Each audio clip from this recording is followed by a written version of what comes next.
Jameela Thomas teacher LPS retire ചെയ്യുന്ന ഘട്ടത്തിൽ നമ്മൾ ആവശ്യപ്പെട്ടു അവർക്ക് ഇതിനേക്കാൾ സൗകര്യപ്രദമായ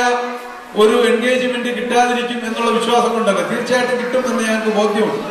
എങ്കിലും ഈ പ്രദേശത്തോട് വളരെ അല്ലെങ്കിൽ ഈ സ്ഥാപനങ്ങളോട്, നമ്മുടെ വിദ്യാഭ്യാസ സ്ഥാപനങ്ങളോട് വളരെ ആത്മാർത്ഥമായി പ്രതിബദ്ധതയോടെ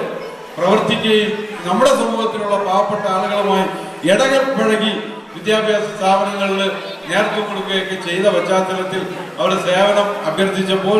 തീർച്ചയായിട്ടും നമുക്ക് സേവനം അവരുടെ വിലപ്പെട്ട പകൽ സമയം നമുക്ക് വിട്ടുതന്നു എന്ന് മാത്രമല്ല, ഞാൻ കഴിഞ്ഞ നിങ്ങളുടെ ഒരു മീറ്റിംഗിൽ പറഞ്ഞു, അദ്ദേഹം ഉള്ളത് കൊണ്ട് അതൊന്നുകൂടി ആവർത്തിക്കുകയാണ്. ഈ ഒരുപാട് ഇവിടെ ഈ കുറഞ്ഞ ഒരു 10 മാസം കൊണ്ട് ഇവിടെ വന്ന മാറ്റങ്ങൾ എല്ലാം അവരുടെ മാത്രമല്ല, അവരുടെ പിന്നിൽ ഞാൻ നേരത്തെ പറഞ്ഞ ദീർഘകാലത്തെ വലിയ മുന്തിയ സ്കൂളിലെ നേതൃപരമായ സ്ഥാനം വഹിച്ചിരുന്ന ഒരാള് എന്നുള്ളക്ക് അദ്ദേഹത്തിന്റെ നമ്മുടെ ടീച്ചറുടെ ഹസ്ബൻഡ് തോമസ് സാറിന്റെ വളരെ ഒരു എന്തു പറയാൻ ആത്മാർത്ഥത എന്ന് പറഞ്ഞാൽ അതിനപ്പുറം ഒരു വാക്കുണ്ടെങ്കിൽ ആ നിലയിൽ